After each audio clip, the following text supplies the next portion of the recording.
ಒಳ ಮೀಸಲಾತಿ ವಿರೋಧಿ ಹೋರಾಟ ಸಮಿತಿ ರಚನೆಯ ರಾಜ್ಯಾಧ್ಯಕ್ಷರಾದ ವೈಜಿನ ಸೂರ್ಯವಂಶಿ, ವಿಷ್ಣುವರ್ಧನ್ ವಾಲ್ದೊಡ್ಡಿ ಬೀದರ್ ಜಿಲ್ಲಾಧ್ಯಕ್ಷರು, ಚಂದ್ರಕಾಂತ್ ಆರ್ ನಿರಾಟೆ ಜಿಲ್ಲಾ ಕಾರ್ಯಾಧ್ಯಕ್ಷರು, ರಾಜ್ಕುಮಾರ್ ಮೂಲಭಾರತಿ ಗೌರವ ಅಧ್ಯಕ್ಷರು ಬೀದರ್, ಅಂಬರೀಶ್ ಕುದ್ರೆ ಉಪಾಧ್ಯಕ್ಷರು ಬೀದರ್, ಸಂಜೀವ್ ಕುಮಾರ್ ಜಂಜೀರ್ ಉಪಾಧ್ಯಕ್ಷರು, ಸಂಜೀವ್ ಕುಮಾರ್ ಮೇತ್ರೆ ಉಪಾಧ್ಯಕ್ಷರು, ರಾಜ್ಕುಮಾರ್ ಗುನಳ್ಳಿ ಸಂಘಟನಾ ಕಾರ್ಯದರ್ಶಿ, ಜಗನ್ನಾಥ್ ಹೊನ್ನ ಸಂಘಟನಾ ಕಾರ್ಯದರ್ಶಿ, ರಾಘವೇಂದ್ರ ಮೀನ್ಕೇರ ಉಪಾಧ್ಯಕ್ಷರು, ರವಿ ಭೂಸಂಡೆ ಚಿದ್ರಿ ಖಜಾಂಚಿ, ರಾಜ್ಕುಮಾರ್ ಡೋಂಗ್ರೆ ತಾಲೂಕಾಧ್ಯಕ್ಷರು ಬೀದರ್, ಗೌತಮ್ ಚೌಹಾಣ್ ತಾಲೂಕಾಧ್ಯಕ್ಷರು ಹುಮ್ನಾಬಾದ್, ರಾಮು ದೊಡ್ಮನಿ ಜಿಲ್ಲಾ ಕಾರ್ಯದರ್ಶಿಗಳು, ದಯಾನಂದ್ ಸಾವ್ಲೆ ಜಿಲ್ಲಾ ಕಾರ್ಯದರ್ಶಿ, ರವಿ ಮೋರೆ ಸದಸ್ಯರು, ಹರ್ಷಿತ್ ದಾಂಡೇಕರ್ ಸದಸ್ಯರು.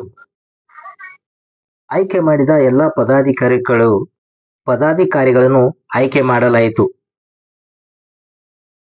ಆಯ್ಕೆಯಾದ ಪದಾಧಿಕಾರಿಗಳು ಜಿಲ್ಲಾ ವಾರ್ತಾ ಭವನದಲ್ಲಿ ಪತ್ರಿಕಾಗೋಷ್ಠಿ ಮಾಡುವ ಸಂದರ್ಭದಲ್ಲಿ ಎಲ್ಲರೂ ಉಪಸ್ಥಿತರಿದ್ದರು.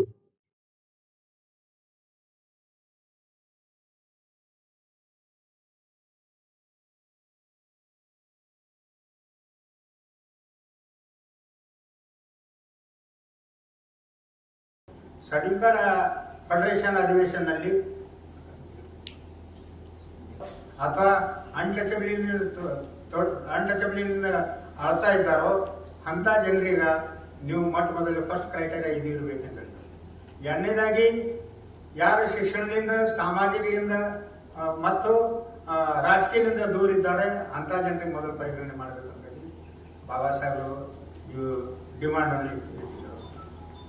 ಈ ಡಿಮಾಂಡ್ ಅನ್ನು ಪರಿಗಣಿಸಿ 1932ನಲ್ಲಿ ಈ ದೇಶದಲ್ಲಿ ಪೂನಾ ಒಪ್ಪಂದ ಇತ್ತು. ಆ ಪೂನಾ ಒಪ್ಪಂದದಲ್ಲಿ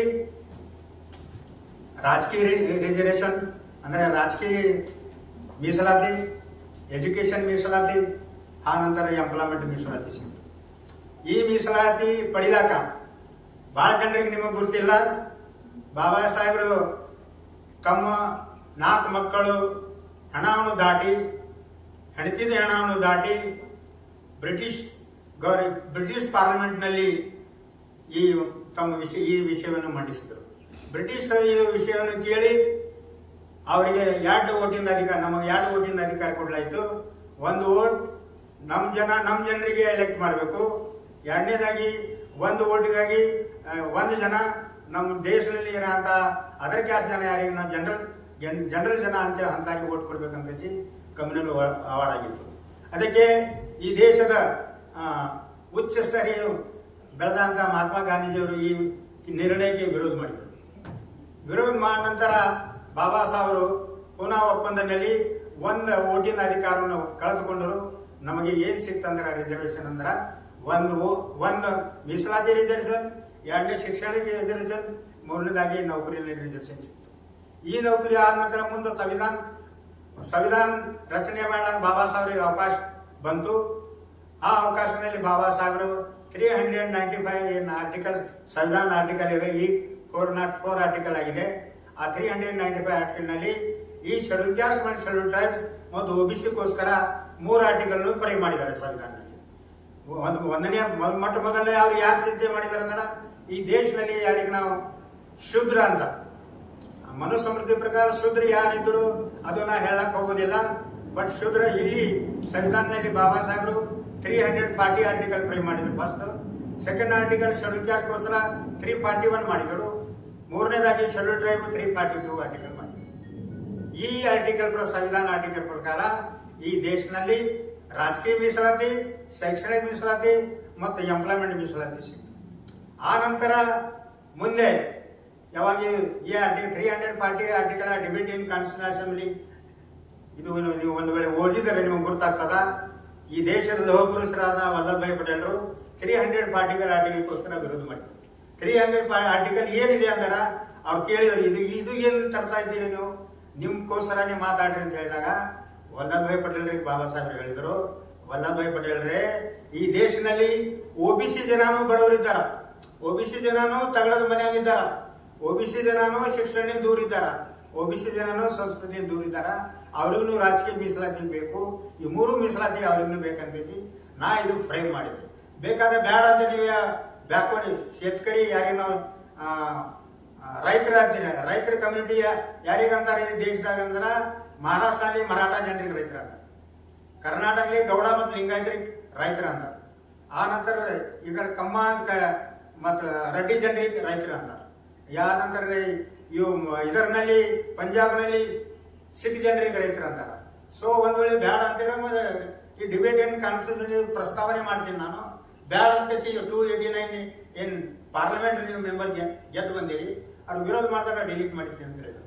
ಸೊ ಅವಾಗ ಈ ವಲ್ಲಭಾಯ್ ಪಟೇಲ್ ಗುರ್ತಾಯ್ತು, ಇಲ್ಲ ಇದು ನಮಗೋಸ್ಕರ ಏನಿದೆ. ಮಹಾರಾಷ್ಟ್ರದಲ್ಲಿ ಪಂಜಾಬ್ ರಾವ್ ದೇಶಮುಖ್ ಒಬ್ಬರು MP ಗೆದ್ದು ಬಂದಿದ್ರು, ಅವ್ರು ಆಳಕ್ ಪ್ರಾರಂಭ ಮಾಡಿದ್ರು. ಚರ್ಚೆ ಆಗ ಟೈಮ್ನಲ್ಲಿ ನಾವು ಹೇಳಲ್ಲೇನೆ ಬ್ಯಾಕ್ವರ್ಡ್ ಮಂದಿ, ದೇಶದ ಬ್ಯಾಕ್ವರ್ಡ್ ಮಂದಿಗ ಶ್ರೀದೇವ್ ಅಂತ ಕೇಳಿ ಪಂಜಾಬ್ ದೇಶಮುಖ ಆಳ್ತಾ ಇದ್ರು. ಸೊ ನಾನು ಹೇಳಕ್ ತಾತ್ಪರ್ಯ ಏನದ ಅಂದ್ರ ಈ ಸಂವಿಧಾನವನ್ನು ಬರೀ ಶೆಡ್ಯೂಲ್ ಕ್ಯಾಸ್ಟ್ಗೋಸ್ಕರ ಇದೇ ಅನ್ಕಸಿ ಭಾವನಾ ಇದೆ ಇಲ್ಲಿವರೆಗೆ 2024 ತನ ಅದು ಭಾವನಾ ತಪ್ಪಿದೆ. ಜೊತೆಗೆ ಈ 300 ಪಾರ್ಟಿ ಒಳಗೆ ಬರೋಣ ಶೆಡ್ಯೂಲ್ ಕ್ಯಾಸ್ಟ್ ರಿಸರ್ವೇಶನ್ಗಾಗಿ.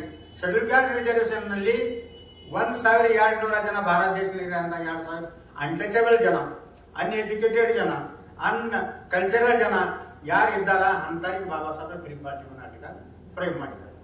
ಮೂರನೇದಾಗಿ ಯಾರು ನಾವು ಜಂಗಲ್ ಅಂತ ಇವತ್ತು ಏನು ನಾವು ಲಂಬಾಡಿ ಅಂತೇವೆ, ಒಂದು 2000 ವರ್ಷದಿಂದ ಜಂಗಲ್ದಾಗ, ಈಗಲೂ ಜಂಗಲ್ದಾಗಿದ್ದಾರೆ, ಇನ್ನೂ ಬಂದಿಲ್ಲ ಅವರಿಗೆ. ಸೊ ಆ ಜನರಿಗೋಸ್ಕರ, tribal ಜನರಿಗೋಸ್ಕರ Baba Saheb Tripathi article frame ಮಾಡಿದ್ದಾರೆ. ಸೊ ಇದು ಬಾಬಾ ಸಾಹೇಬ್ ಮಾಡಿದ್ದು ಸಂವಿಧಾನ ಪ್ರಕಾರ ಮಾಡಿ ಅಂತ ಅಲಾಟ್ಮೆಂಟ್ ಇದೆ. ಇದು ಬಡತನ ನಿರ್ಮೂಲನೆ ಕಾರ್ಯಕ್ರಮ ಏನಿದೆ, ಇದು ಸಂವಿಧಾನ ಕಾರ್ಯಕ್ರಮ ಏನಿದೆ ಅಂದ್ರೆ ಪ್ರಪೋರ್ಷನ್ ರೀಪ್ರೆಸೆಂಟೇಷನ್ ಕಾರ್ಯಕ್ರಮ. ಬಹಳ ಜನ ಈಗ ಪ್ರಚಾರದಾಗ ಏನಿದೆ ಅಂದ್ರೆ ಇದು ಬಡತನ ನಿರ್ಮೂಲನೆ ಕಾರ್ಯಕ್ರಮ ಅಂತ. ಇದು ಬಡತನ ನಿರ್ಮೂಲನೆ ಕಾರ್ಯಕ್ರಮ ಇಲ್ಲ. ಈ ದೇಶದಾಗ ಬರ ಅಂತ ಅದು ಕಾಂಗ್ರೆಸ್ ಇದ್ದಿರ್ಬೋದು, BJP ಇದ್ದಿರ್ಬೋದು, ಜನತಾದಳ ಇದ್ದಿರ್ಬೋದು, ಎಲ್ಲಾ ಪಾರ್ಟಿಗಳು ಇದ್ದಿರ್ಬೋದು, ಈ ಸಂವಿಧಾನವನ್ನು ಅರ್ಥನೇ ಮಾಡ್ಕೊಂಡಿದ್ರು. ಈ ಸಂವಿಧಾನವನ್ನೇ ಅರ್ಥ ಮಾಡ್ಕೊಂಡಿದ್ರು. ಇಲ್ಲಿ ಏನ್ ಜನ ಈಗನು ಏನ್ ಸಂವಿಧಾನ ಕೈದಾಗ ತಗೊಂಡು ತಿರುಗಾಡ್ತಾ ಇದ್ರಲ್ಲ, ಅದು ಸಂವಿಧಾನ ಬರೀ ಪುಟ್ಟ ತೋರಿಸ್ತಾ ಇದ್ದಾರೆ. ಸಂವಿಧಾನದಲ್ಲಿ ಏನಿದೆ ಅವ್ರಿಗೆ ಗೊತ್ತಿಲ್ಲ. ನಾವು ಅದು ಕಾಂಗ್ರೆಸ್ ರಾಜ್ಕುಮಾರ್ ಇದ್ದಿರ್ಬೋದು, BJP ಇನಾಯತರ್ ಇದ್ದಿರ್ಬೋದು, ಜನತಾದಳದ ನಮ್ಮ ಇವರು ಸ್ವಾಮೀಜಿ ದೇವಗಡ ಮಗ ಕುಮಾರಸ್ವಾಮಿ ಇದ್ದಿರ್ಬೋದು, ಇನ್ನ ಅವ್ರು ಅರ್ಥ ಮಾಡ್ಕೊಂಡಿಲ್ಲ. ಹಿಂಗ್ ನಾವು ಓಪನ್ ಆಗಿ ಅವ್ರಿಗೆ ಚಾಲೆಂಜ್ ಮಾಡ್ತೇವೆ, ಡಿಬೇಟಿಗೆ ಬರ್ಬೇಕು, ಪಕ್ಷದವ್ರನ್ನು ಡಿಬೇಟಿಗೆ ಬರ್ಬೇಕು, ನಾವು ಸಿದ್ಧಿದ್ದೇವೆ. ಎರಡನೇದಾಗಿ ಈ ಅಲಾಟ್ಮೆಂಟ್ ಆದ ನಂತರ 1950ದಾಗ ಸಂವಿಧಾನ ಜಾರಿ ಆಯಿತು. 1950 ಸಂವಿಧಾನ ಜಾರಿ ಆದ ನಂತರ ನಮಗೆ ರಿಸರ್ವೇಶನ್ ಸಿಗ್ತೇವೆ ಅನ್ನೋ ನಮ್ಮ ಪ್ರಶ್ನೆ. ಶೆಡ್ಯೂಲ್ ಕ್ಯಾಸ್ಟ್ ಜನರಿಗೆ, ಶೆಡ್ಯೂಲ್ ಟ್ರೈಬ್ ಜನರಿಗೆ, OBC ಇವ್ರು ಯಾರು ಇಂಪ್ಲಿಮೆಂಟ್ ಮಾಡಿದ್ರು. OBC ಮಾತ್ರ VP ಸಿಂಗ್ ಬಂದ ನಂತರ ಮಾತಾಡ OBC ಮಾತ್ರ ಎಲ್ಲರಿಗಿಂತ ಹೆಚ್ಚು ಅನ್ಯಾಯ ಆಗಿದ್ದು ಈ ದೇಶದಾಗಿರಂತ ಸ್ಮಾಲ್ OBC ಮತ್ತು ಮೇಜರ್ OBC. ಮೇಜರ್ OBCಗೆ ಏನ್ ಹೇಳಿದ್ರಿ ದೇಶದಾಗಿರಂತ ಪಂಡಿತ್ ಜವಾಹರ್ಲಾಲ್ ಕಂಪನಿ ಏನ್ ಹೇಳಿದಂದ್ರ, ಒಂದ್ ಮರಾಠಿದಾಗ ಗಾದೆ ಮಾತಿದೆ, ಏನಂದ್ರ ಉತ್ತಮ ಸೇತಿ ಅಂತ ಹೇಳಿದ್ರು. ಅಂದ್ರ ಫಲ್ತನ ಮಾಡ ಎಲ್ಲರಿಗಿಂತ ಗ್ರೇಟ್ ಅಂತ ಹೇಳಿದ್ರು. ಎರಡನೇದಾಗಿ ಏನ್ ಹೇಳಿದ್ರು, ಮಧ್ಯಮ ವ್ಯಾಪಾರ ಅಂತ ಹೇಳಿದ್ರು. ಬಿಸಿನೆಸ್ ಮಾಡೋದು ಸೆಕೆಂಡ್ ಗ್ರೇಡ್ ಅಂತ ಹೇಳಿದ್ರು. ಮೂರನೇದಾಗಿ ಏನ್ ಹೇಳಿದ್ರು, ಕನಿಷ್ಠ ನೌಕರಿ ಅಂತ ಹೇಳಿದ್ರು. ಇರಾಂತ ಈ ದೇಶದಲ್ಲಿ ಭಾರತ ದೇಶ ಸ್ವಾತಂತ್ರ್ಯ ಆದ ನಂತರ ಮೊದಲನೇ OBC ಗುಮ್ರಾ ಮಾಡಿ ಹಾದಿ ತಪ್ಪಿಸಿಂದ ಯಾರಂದ್ರ ಇಲ್ಲಿ ಎಷ್ಟು ಸರ್ಕಾರಗಳು ಸ್ಥಾಪನೆ ಆಗ್ಯಾವ, ಈ ಜನ ಮೊದಲು OBCದವ್ರಿಗೆ ಹಾದಿ ತಪ್ಪಿಸಿದ ಕೆಲಸವನ್ನು ಮಾಡಿದ್ರು. ಮೂರನೇದಾಗಿ OBC ಜನ ಏನ್ ತಿಳ್ಕೊಂಡ್ರೆ ನಮ್ಮಲ್ಲಿ ಹೊಲ ಇದೆ, ಈಗ ನೀವೆಲ್ಲ OBC ಬಂದಿದ್ದವ್ರ ಜನ ಇದ್ರು, ಅವಾಗ ಶೂದ್ರ ಅಂತಿದ್ರು ನಿಮಗ. ನಾವು ಔಟ್ ಆಫ್ ಕ್ಯಾಸ್ಟ್ ದವ್ರು ಇದ್ದೆ, schedule caste, schedule out of caste ಜನ. ನಾವು we are not Shudras, we are not OBC, we are schedule caste and schedule tribe ಜನ ಇದ್ದರು. ಸೊ ಈ ತರ ಆಗಿ ನಮಗೆ 1950ಲಿಂದ 60ವರೆಗೆ ಈ ಸರ್ಕಾರ ರಿಸರ್ವೇಶನ್ ಕೊಡ್ತೇನೋ ನಮ್ಮ ಪ್ರಶ್ನೆ. ಎರಡನೇದಾಗಿ ನಾವು ಸ್ಟಾರ್ಟ್ ರಿಸರ್ವೇಶನ್ ಬೆನಿಫಿಟ್ ಪಡಿಲಕ್ಕೆ ಶುರು ಮಾಡಿದ್ದು 1960 ರಿಸರ್ವೇಶನ್ ಹ್ಯಾಂಗ್ ಸಿಕ್ತಂದ್ರೆ ಎಜುಕೇಶನ್ ರಿಸರ್ವೇಶನ್ ಬಂತು, ಎಜುಕೇಶನ್ ಎಂಪ್ಲಾಯ್ಮೆಂಟ್ ಬಂತು. ಆ ನಂತರ ಬ್ಯಾಕ್ವರ್ಡ್ ಜನರ ಹೊಲ ಇದ್ದವರು, ಸಣ್ಣ ಪುಟ್ಟ ವ್ಯಾಪಾರ ಇದ್ದವರು, ಆ ವ್ಯಾಪಾರ ಮಾಡಿ ಆ ಜನ ತಮ್ಮ ಬದುಕು ರಿಸರ್ವೇಶನ್ ಕಡೆ, ಎಜುಕೇಶನ್ ಕಡೆನೂ ಬಂದಿಲ್ಲ, ಎಂಪ್ಲಾಯ್ಮೆಂಟ್ ಕಡೆನೂ ಬಂದಿಲ್ಲ. ಅದು ತಪ್ಪ. ಸಣ್ಣ ಜನರದು ಸಂವಿಧಾನದು ಏನ್ ಬಾಬಾ ಸಾಹೇಬ್? ನಮ್ಮ ಪ್ರಶ್ನೆ ಇದೆ, ಯಾರು ತಪ್ಪ? ಯಾವ ಸರ್ಕಾರವನ್ನು ಆಡಳಿತದ ಆ ಜನರಿಗೆ ಸಮಬಾಳು ಸಮಪಾಲು ಕೊಡ್ಬೇಕಾಗಿತ್ತು, ಕೊಟ್ಟಿಲ್ಲ. ಯಾವ ಆಯೋಗನೂ ರಚನೆ ಮಾಡಿಲ್ಲ. ಅವು ತಪ್ಪು ತಮ್ಮ ಇಟ್ಕೊಂಡು ಇವತ್ತೇನ್ ನಡೀತಾ ಇದೆ ಅಂದ್ರೆ ಎಲ್ಲ ಇದರಲ್ಲಿ ಮೀಸಲಾತಿಯನ್ನು ಒಂದ್ ಪರ್ಟಿಕ್ಯುಲರ್ ಕ್ಯಾಸ್ಟ್ ತಿಂದಿದೆ ಅಂತ ಹೇಳ್ತಾ ಇದ್ದಾರೆ. ತಪ್ಪು ಮಾಡ್ತಾ ಇದ್ದಾರೆ ಸರ್ಕಾರಗಳು ಇಲ್ಲಿವರೆಗೆ. ಆದ್ರೆ ಯಾರಿಗೆ ಟಾರ್ಗೆಟ್ ಮಾಡ್ತಾ ಇದ್ದಾರ? ಯಾರು ಎಜುಕೇಶನ್ ಎಂಪ್ಲಾಯ್ಮೆಂಟ್ ನಾವೇನ್ ಬಂದಿದ್ದೇವೆ ಇಲ್ಲಿವರೆಗೆ, ನಮಗೆ ಟಾರ್ಗೆಟ್ ಮಾಡ್ತಾ ಇದ್ದಾರೆ. ಯಾರು ಮಾಡ್ತಾ ಇದ್ದಾರ? ಸರ್ಕಾರ. ಸರ್ಕಾರ ಇಂಟರ್ನಲಿ ಮಾಡ್ತಾ ಇದೆ. ಆದ್ರೆ ಬಸ್ ಯಾರಿಗೆ ಕೊಡ್ತಾ ಇದ್ದಾರೆ? ಯಾರಿಗೆ ಏನೂ ಸಿಕ್ಕಿಲ್ಲ, ನಿಮಗೆ ಅವರೆಲ್ಲ ಅವರೇ ತಿಂದಾರ ಅಂತ ಹೇಳ್ತಾ ಇದ್ದಾರ. ಇದು ಬಹಳ ತಪ್ಪದ. ನಮ್ಮ ಜನರು ಅವರು ಮಾಡ್ಕೋಬೇಕು. ಏನು ಹೋರಾಟ ಮೀಸಲಾತಿ ಹೋರಾಟ ಮಾಡ್ತಾ ಇದ್ದಾರಲ್ಲ ಆ ಜನ ಅವರು ಮಾಡ್ಕೋಬೇಕು. ಎಂಪ್ಲಾಯ್ಮೆಂಟ್ ಯಾವಾಗ ಸಿಗ್ತದ? ಎಂಪ್ಲಾಯ್ಮೆಂಟ್ ಯಾವಾಗ ಎಜುಕೇಶನ್ ಆದ್ಮೇಲೆ ಸಿಗ್ತದ. ಎಜುಕೇಶನ್ ನಿಮಗೆ ಮಾಡ್ಲಾಕ ನಾವು ಕೈ ಹಿಡಿದೀವಿ ಇವಾಗ ಬರಬೇಡ ಅಂದಿದ್ವೇನೋ, ಹಾಸ್ಟೆಲ್ದಾಗ ಅಡ್ಮಿಷನ್ ಮಾಡ್ಲಾಕ ಬರಬೇಡ ಅಂದಿದ್ದೇವೋ, ಅಥವಾ ಎಂಪ್ಲಾಯ್ಮೆಂಟ್ ಅಪ್ಲಿಕೇಶನ್ ಹಾಕಬೇಡ ಅಂತಂದಿದ್ದೇವೆ ಈ ಸಮಾಜಕ್ಕೆ, ನಮ್ಮ ಸಮಾಜಕ್ಕೆ ಅಂದ್ರೆ ಯಾರಿಗೂ ಆಗಿಲ್ಲ ನಾವು. ಸೊ ಇದು ಒಂದು ಜನರಿಗೆ ಟಾರ್ಗೆಟ್ ಮಾಡ ಅಂತ ಕುತಂತ್ರದ ಬಲಿಯಾಗಿದೆ ಅಂತ ನಮ್ಗೆ ಅನಿಸ್ತದೆ. ಕುತಂತ್ರ ಬಲಿಯಾಗಿದೆ. ಈ ದೇಶದಲ್ಲಿ ಇರೋ ಅಂತ ವ್ಯವಸ್ಥೆ ಇದೆಯಲ್ಲ, ಆ ವ್ಯವಸ್ಥೆ ನಿಮಗೆ ಬಲಿ ಮಾಡಿದೆ. ಆ ಬಲಿಯಾಗಿ ಜನ ಇದ್ದಾರೆ. ಇದು ಆಯ್ತು ರಿಸರ್ವೇಶನ್. ಪೊಲಿಟಿಕಲ್ ರಿಸರ್ವೇಶನ್, ಪೊಲಿಟಿಕಲ್ ಯಾವಾಗ ಎಜುಕೇಶನ್ ಆಗ ನಾವು ನೀ ಎಂಪ್ಲಾಯ್ಮೆಂಟ್ ಸಿಗ್ತದೆ. ಬುಕ್ಸಲ್ಲಿ ಕೊಡೋದು ನೀ ಬಿ ಆಗಿದ್ ಬಾ ಅಪ್ಪ ಅಂತ ಕಸಿ ಕರೆದು ಕೊಡ್ತಾರೆ ನೌಕರಿ. ಯಾರಲ್ಲ ಎಲ್ಲೂ ಕೊಟ್ಟಿಲ್ಲ, ಆಗಲ್ಲ ನಾವು. ಸೊ ಯಾರು ಎಜುಕೇಟೆಡ್ ಆದ್ರು ಅವ್ರ ಎಂಪ್ಲಾಯ್ಮೆಂಟ್ ಕಡೆ ಹೋದ್ರು. ಯಾರು ಎಜುಕೇಟೆಡ್ ಆಗಿರೋರು ಎಂಪ್ಲಾಯ್ ಕಡೆ ಬಂದಿಲ್ಲ. ಯಾಕಂದ್ರ ಒಂದು ಪರ್ಫಾರ್ಮೆನ್ಸ್ ಮ್ಯಾಲೂ ನೌಕರಿ ಕೊಡ್ಬೇಕಂತ 50% ರಿಸರ್ವೇಶನ್ ಯಾಕಾಯ್ತಂದ್ರ ಅರ್ಧ ಜನರಲ್ ಕ್ಯಾಟಗರಿಯಲ್ಲಿ ಬರಬೇಕು, ಅರ್ಧ ಜನ ರಿಸರ್ವೇಶನ್ ಕ್ಯಾಟಗರಿಯಲ್ಲಿ ಬರಬೇಕು ಅಂತ ಒಂದು ಮಾನದಂಡ ಮಾಡಿದ್ರು. Indira Sawhney case, government of India Indira Sawhney case ಇದೆಯಲ್ಲ, ಆ ಕೇಸಲ್ಲಿ 50% ರಿಸರ್ವೇಶನ್ ಮ್ಯಾಲ ಹೋಗ್ಬೇಡ ಅಂತ ಹೇಳಿದ್ರು. ಈ 50% ಮ್ಯಾಲ ಹೋಗೋಣ ಅಂತ ನೀವೇ ಜಡ್ಜ್ಮೆಂಟ್ ಕೊಡ್ತೀರಿ. ಈಗ ಈ EWS ಕೋಟಾ ಕೊಟ್ಟಿರಿ, ನೀವು 10% ಕೊಟ್ಟಿರಲ್ಲ. ಈ ಪ್ರಪೋರ್ಷನ್ ಆಫ್ ದಿ ಪಾಪ್ಯುಲೇಷನ್ ನೀವು ರಿಸರ್ವೇಶನ್ ಕೊಡ್ಬೇಕು. ಬ್ಯಾಕ್ವರ್ಡ್ ದೇಶ 68% ಇದ್ದಾರೆ, ಮತ್ತೆ ಅವ್ರಿಗೆ 68% ಕೊಡ್ರಿ. ನಾವು 24% ಇದೆ, ನಾವು 24 ಕೊಡ್ರಿ. ಈ ಬ್ಯಾಕ್ವರ್ಡ್ ನಲ್ಲಿ ಎಲ್ಲ ಬಂದ್ರು, ಗೌಡರು ಬಂದ್ರು, ಲಿಂಗಾಯತರು ಬಂದ್ರು, ಎಲ್ಲರೂ ಬಂದ್ರು. ಬಟ್ ನೀವು ಅವ್ರಿಗೆ ಎಷ್ಟು ರಿಸರ್ವೇಶನ್ ಕೊಡ್ಲಾತೀರಿ? ನೀವು only 4%. Group B, group C ಮಾಡಿದಿರಲ್ಲ, ಅವ್ರಿಗೆ ಅಷ್ಟು ಕೊಡ್ತಾ ಇದ್ದಾರೆ. ಬಟ್ ಅದಕ್ಕಿಂತ ಅವ್ರ ನಿಮ್ಮಲ್ಲಿ ಯಾಕಿಲ್ಲ ಅಂದ್ರೆ ನಿಮ್ ಕಡೆ ಏನೇ ಸಾಮಾಜಿಕ ಸ್ಟ್ಯಾಟಸ್ ಇದೆ. ಈ OBC ಸಮಾಜ ಭಾರತ ದೇಶದಾಗ ಸಾಮಾಜಿಕ ಸ್ಟ್ಯಾಟಸ್ ಇದೆ. ಅಲ್ಪ ಇಷ್ಟು ಮಟ್ಟಿಗೆ ಈಗ 3 ಎಕರೆ 2 ಎಕರೆ ತರ ಬಂದಿದ್ದಾರೆ, ಜಮೀನು ಹಂಚಿಕೆ ಅಷ್ಟೇ ಬಂದಿದ್ದಾರೆ. ಸೊ ಇವ್ರ ಮೊದಲು ಕ್ರಾಂತಿ ಹೇಳ್ಬೇಕಾಗಿದೆ. ಬಟ್ ಇದು ಕ್ರಾಂತಿ ಆಗ್ತಾ ಇಲ್ಲ. ಯಾಕೆ ಆಗ್ತಾ ಇಲ್ಲ ಅನ್ನೋದಕ್ಕೆ ಕಾರಣ ಅದ, ಪರಂಪರೆ ಒಂದು ಕಾರಣ ಅದ. ಎರಡನೇದಾಗಿ ಫ್ಯೂಡಲ್ ಸಿಸ್ಟಮ್ ಏನ ತಲೆಯಾಗದ, ಜಾತಿ ವ್ಯವಸ್ಥೆ ಏನ ತಲೆಯಾಗದ. ನಿಮ್ಮಲ್ಲಿ ಏನೋ ಎಚ್ಚರ ಆಗ್ತಾ ಇಲ್ಲ. ನಾವು ಎಚ್ಚರ ಆಗಿದ್ದೀವಿ. ಯಾಕಾಗಿದ್ದೀವಿ ಅಂದ್ರೆ ನಮಗೆ ಎಜುಕೇಶನ್ ಕೊಟ್ಟಲ್ಲ, ವೈಜ್ಞಾನಿಕವಾಗಿ ಥಿಂಕಿಂಗ್ ಮಾಡ್ಲಕ್ಕೆ ನಮಗೆ ಬಾಬಾ ಸಾಹೇಬ್ ಹೇಳಿದಾರ. ಅದಕ್ಕೆ ಈ ಪ್ರಕಾರ ನಾವು ಮುಂದೆ ಬಂದಿದ್ದೇವೆ. ಯಾರು ಮೆರವಣಿನ ಮುಂದೆ ಬಂದಿಲ್ಲ, ನಾವು ಮೇಹನತ್ ಮಾಡಿ ಬಂದಿದ್ದೇವೆ. ನಮಗೆ ನೌಕರಿ ಕೊಟ್ಟಿರಿ, ಮ್ಯಾಟ್ರಿಕ್ ಫೇಲ್ ಇದ್ದವ್ರಿಗೆ ನೌಕರಿ ಕೊಟ್ಟಿರಿ, ನಾವು ಕೊಟ್ಟಿಲ್ಲ. ಈ ಕ್ಲಾಸ್ 1 ಕ್ಲಾಸ್ 2 ಆಗ್ತದೆ ಅಂದ್ರೆ ಕಾಂಪಿಟೇಷನ್ ಅದ ದೇಶದಲ್ಲಿ. ಈಗ KPSC ಅದ, ಸೆಂಟ್ರಲ್ UPSC ಆಗ್ತದೆ. ಈಗ ಎಷ್ಟು ನಮ್ಮ ಪ್ರಪೋರ್ಷನ್ ಇದೆ? ಇಲ್ಲಿವರೆಗೆ ನಾವು ರೆಕಾರ್ಡ್ ನೋಡಿದಾಗ ನಾವು ಬರೀ 11% ನೌಕರಿದಾಗಿದ್ದೇವೆ. ಹೆಚ್ಚಿನ ನೌಕರಿ ಯಾವ್ದಾಗಿದ್ದೇವೆ? ಮುನ್ಸಿಪಾಲ್ಟಿದಾಗಿದ್ದೇವೆ. ಹೆಚ್ಚಿನ ನೌಕರಿಯಲ್ಲಿದ್ದೆ ನಾವು ಮುನ್ಸಿಪಾಲ್ಟಿದಾಗಿದ್ದೇವೆ. ಗ್ರೂಪ್ ಸಿ ದಾಗ ನಾವು 6% ಇದ್ದೇವೆ. ಗ್ರೂಪ್ ಬಿ ದಾಗ ನಾವು ಬರೀ 5%. ಗ್ರೂಪ್ ಎ ಕರ್ನಾಟಕದ ಹೇಳ್ತಾ ಇದ್ದೇವೆ. ಗ್ರೂಪ್ ಎ 4% ಇದ್ದೇವೆ. ಸೊ ಇದ್ದಾಗ ನಮ್ಮ ರಿಸರ್ವೇಶನ್ 15%.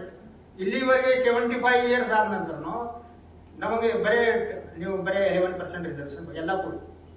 ABCD ಕೊಡಿ, 11% ಇದೆ. 4% ನಾವು 75 ಇದೆ. ಏನ್ ಬ್ಯಾಕ್ಲಾಗ್ ಇದೆ ಕೊಡ್ತೀರಿ ನೀವು? ತುಂಬ್ತಾ ಇದ್ದೀರಿ ಬ್ಯಾಕ್ಲಾಗ. ಇದು ಗ್ರೂಪ್ ಡಿ ಚಪರಾಶಿ ಅಂತೀವಲ್ಲ, ಮುನ್ಸಿಪಾಲಿಟಿ ಲೇಬರ್ ಅಂತೀವಲ್ಲ, ಪರ್ಸೆಂಟೇಜ್ ಹೇಳಿ 10.94.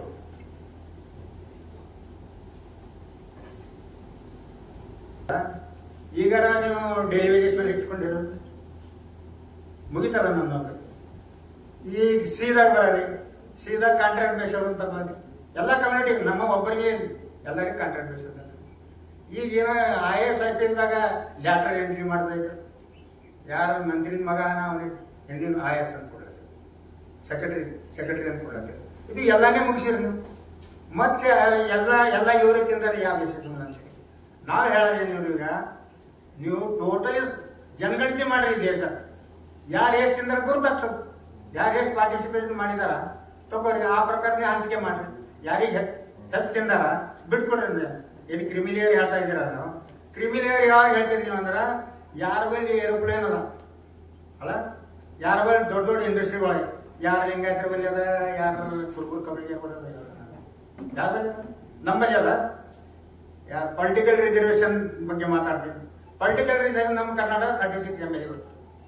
ಓನ್ಲಿ 36 MLA ಸಾವುಕಾರ ಆಗಿರ್ಬೋದು ಅಲ್ಲ. ಆದರೆ ಈ ಕರ್ನಾಟಕದ 1,24,00,000 ಜನ ಇದೆ. ಅವು ಸಾಕಾರದ ಇದ್ದಾನ. ಪ್ರಶ್ನೆಗಳು ಕೇಳ್ತಾರೆ ಸಂಘಟನೆದಾಗ. ಒಂದು ದೊಡ್ಡ ಸಂಘಟನೆ ಅದ ಭಾರತ ದೇಶದಾಗ ಹಿಂದೂ ಹೆಸರು ಮೇಲೆ. ಮೀಸಲಾತಿ ಎಲ್ಲಿವರೆಗೆ ಅಂತ ಹೇಳ್ತಾ ಇದ್ದಾರೆ. ನಾವು ಅವ್ರಿಗೆ ಉತ್ತರ ಅದ ನಮ್ದು. ಎಲ್ಲಿವರೆಗೆ ಜಾತೀಯತ ಇರ್ತಾರೆ, ಎಲ್ಲಿವರೆಗೆ ಅಸಮಾನತೆ ಇರ್ತಾರೆ, ಎಲ್ಲಿವರೆಗೆ ಆರ್ಥಿಕ ಅಸಮಾನತೆ ಇರ್ತಾರೆ, ಅಲ್ಲಿವರೆಗೆ ಮೀಸಲಾತಿ ಎಲ್ಲರಿಗೂ ಇರ್ಬೇಕಂತ ಹೇಳ್ತಾರೆ. ನಮ್ಮ ವಾದ ಈ ತರ. ಸೊ ನೆಕ್ಸ್ಟ್ ಮೀಸಲಾತಿ ತಗೊಂಡವ್ರು ಎಷ್ಟು ಜನ ನಮ್ಮ ಕರ್ನಾಟಕದಾಗ? 36 ಜನ. 36 ಜನ ಸಾವುಕಾರ ಆಯ್ತು ಅಂತ ತಿಳ್ಕೊ, ಕರೋಡಪತಿ ಆದ್ರೂ ತಿಳ್ಕೊ, ಭ್ರಷ್ಟಾಚಾರ ಮಾಡಿದ್ರು ಅಂತ ತಿಳ್ಕೊ. 36 ಜನ 1 crore 36 ಜನ. ಒಂದ್ ಫ್ಯಾಮಿಲಿಗೆ ಎಷ್ಟು, ಒಂದ್ ಜಾತಿಗೆ ಎಷ್ಟು ಪರ್ಸೆಂಟೇಜ್ ತೆಗೀರಿ.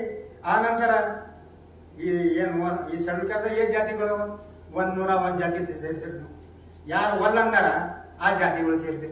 ಹ್ಯಾಂಗ ಬರ್ತೀರಿ ಹೇಳಿ? ಈ ದೇಶದಾಗ ಹವನೂರು ವರದಿ ಜಾರಿ ಐತಿ 1977. ಅವಾಗ ಯಾವ ಜಾತಿಗಳು ನಿಮಗೆ ಅಪ್ಲಿಕೇಶನ್ ಕೊಟ್ಟಿದ್ರು ನಮಗೆ ಸೇರಿಸ್ತಾರೆ. ನಾವು 6 ಜನನೇ ಇದ್ದೇವೆ ಶೆಡ್ಯೂಲ್ ಕಾಸ್ಟ್. 101 ಜಾತಿ ಮಾಡಿದ್ರೆ ಯಾರಿಗೆ ಕೇಳ್ತೀವಿ? ಆಚಾರ ಯಾರು ಸ್ಟ್ರೈಕ್ ಮಾಡಿ, ಯಾರು ಅಪ್ಲಿಕೇಶನ್ ಕೊಟ್ಟಿಲ್ಲ, ನೀವು ಸೇರಿಸ್ತೀವಿ. ಯಾಕಂದ್ರೆ ಆರ್ಟಿಕಲ್ 331, 332 ಪವರ್ ಇದೆ. ಅದು ಸೇರ್ಸೋದು ತೆಗೆಯೋದು ಪವರ್ ಇದೆ. ಸೊ ಯಾರಿಗೆ ಯಾರು ಸ್ಟ್ರೈಕ್ ಮಾಡಿದ್ರು? ಜೊತೆಗೆ EWS ಕೋಟಾ ಕೊಟ್ಟಿರು ನೀವು. EWS ಕೋಟಾದಾಗ ಯಾರು ಅಪ್ಲಿಕೇಶನ್ ಕೊಟ್ಟಿರು? ಯಾವ ಸಮಾಜ ಯಾರಿಗೆ ಸಿಕ್ಕಿದೆ? ಸುಧಾಮ ಕೋಟಾ ಏನು ಸಿಕ್ಕಿದೆ? ಆ ಸುಧಾಮ ಕೋಟಾ ಏನ್ ಜನ ಅಪ್ಲಿಕೇಶನ್ ಕೊಟ್ಟಿದ್ರು? ಏನ್ ಜನ ರೋಡಿನ ಬಂದು ಈ ಚಳವಳಿ ಮಾಡಿದ್ರು? ಅದು ಮಾಡಿದ್ರು. ಸೊ ಮಾಡೋದ್ ನೀವು, ಅನ್ಯಾಯ ಮಾಡೋದು ಸರ್ಕಾರ ನೀವು. ಯಾರಿಗೆ ಮಾಡ್ತಾ ಇದ್ದೀರ ಅನ್ಯಾಯ? ಎಲ್ಲರಿಗೆ ಮಾಡ್ತಾ ಇದ್ದಾರೆ. ಬಟ್ ಅದು ಅರಿವು ಆಗ್ತಾ ಇಲ್ಲ.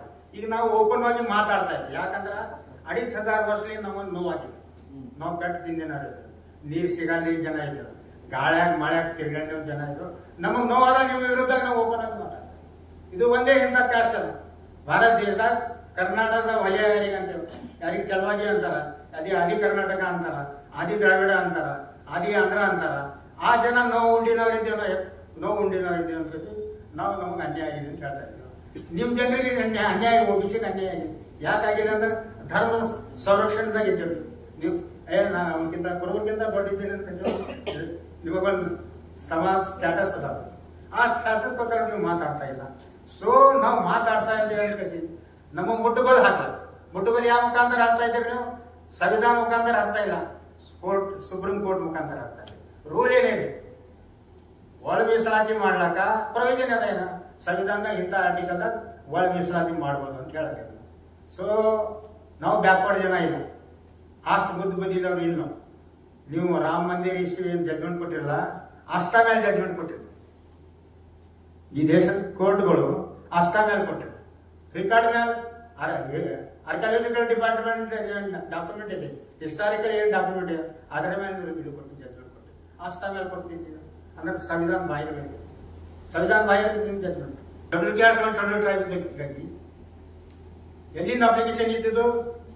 ಒಂದು ಪಂಜಾಬ್ ಗೌರ್ಮೆಂಟ್ 1975ದಾಗ ಆಗಿದೆ, ಒಂದು ಹರಿಯಾಣ ಗೌರ್ಮೆಂಟ್, ಮೂರನೇದು ತೆಲಂಗಾಣ ಅಂದ್ರೆ ಅವಾಗ ಆಂಧ್ರ ಪ್ರದೇಶ. ಈ ಮೇಲೆ ನೀವೆಲ್ಲ ಕ್ಲಬ್ ಮಾಡ್ಕೇಸಿ ಜಜ್ಮೆಂಟ್ ಕೊಟ್ಟಿರಿ. ನಿಮ್ಮಲ್ಲಿ ಎಂಪೆರಿಕಲ್ ಡಾಟಾ ಐತಿ ಅಂದ್ರೆ ಸುಪ್ರೀಂ ಕೋರ್ಟ್ ಬಳಿ ಎಷ್ಟು ಜನ ಓದಿನಾರ, ಎಷ್ಟು ಜನ ಎಂಪ್ಲಾಯ್ಮೆಂಟ್ ಮಾಡಿದಾರ, ಎಷ್ಟು ಜನ ಹೊಲ ನೆಲ ಪ್ರಾಪರ್ಟಿ ಮಾಡಿದಾರ, ಎಷ್ಟು ಜನ ಪೊಲಿಟಿಕಲ್ ಬೆನಿಫಿಟ್, ಎಂಪೆರಿಕಲ್ ಡಾಟಾ ಐತಿ ನಿಮ್ಮಲ್ಲಿ. ಇಂಪಿರಿಕಲ್ ಡಾಟಾ ಇಲ್ಲ. ಇಂಪಿರಿಕಲ್ ಡಾಟಾ ಇಲ್ಲದೇನೆ ನೀವು ಜಡ್ಜ್ಮೆಂಟ್ ಕೊಡ್ತಾ ಇದ್ದೀರಿ. ಜೊತೆಗೆ ಎಲ್ಲ ಆಲ್ ಸ್ಟೇಟ್ದವರು ಡೈರೆಕ್ಷನ್ ಕೊಡ್ತಾ ಇದ್ದಾರೆ. ಸ್ಟೇಟ್ ಇದು ಮಾಡ್ಬೋದು ಅಂತ ರೂಲ್ ಏನು ಹೇಳ್ತಾ ಇದೆ ಅಂದ್ರೆ ಇನ್ಕ್ಲೂಷನ್ ಆ್ಯಂಡ್ ಎಕ್ಸೆಲೆನ್ಸ್ ಮಾಡ್ಬೇಕಂದ್ರೆ ಪಾರ್ಲಿಮೆಂಟಿಗೆ ಅಮೆಂಡ್ಮೆಂಟ್ ಬಿಲ್ ತರಬೇಕು. 341 ಅಮೆಂಡ್ಮೆಂಟ್ ಬಿಲ್ ತರಬೇಕಾಗಿತ್ತು. ಬಿಲ್ ತರಾದಲ್ಲಿ ನಿಮ್ಮಲ್ಲಿ ಬಿಲ್ ತಂದ್ರೆ ಆ ಕಡೆ ಏನು ಉತ್ತರ ಭಾರತ ಜನ ಇದ್ದಾರೆ, schedule caste and schedule tribe ಜನ ಸ್ಟ್ರಾಂಗ್ ಜನ ಇದ್ದಾರೆ. 73 MP ಇದ್ದಾರೆ, ವಿರೋಧ ಮಾಡ್ತಾ ಇದ್ದಾರೆ. ನೀವು ಏನು ಮಾಡ್ತಾ ಇದ್ದೀರಿ, ಮೊದಲು ಏನು ಪಂಚಾಯತ್ ರೂಲ್ ಮಾಡಿರಲ್ಲ, ನೀವು ನಮ್ಮ ಕೋಟಾ ಮೊದಲು ಫುಲ್ಫಿಲ್ ಮಾಡಿ. ಕೋಟಾ ಫುಲ್ಫಿಲ್ ಅಂದ್ರೆ ನಾವು ನಿಮ್ಮ ಲೆವೆಲ್ದಾಗ ಬಂದೇವ ಅಂದ್ರೆ ನಾವು ಬಿಡ್ಲಕ್ಕೆ ತಯಾರಿರ್ತೀವಿ. ಈಗ ನಾವು ತಯಾರಿರ್ತೀವಿ.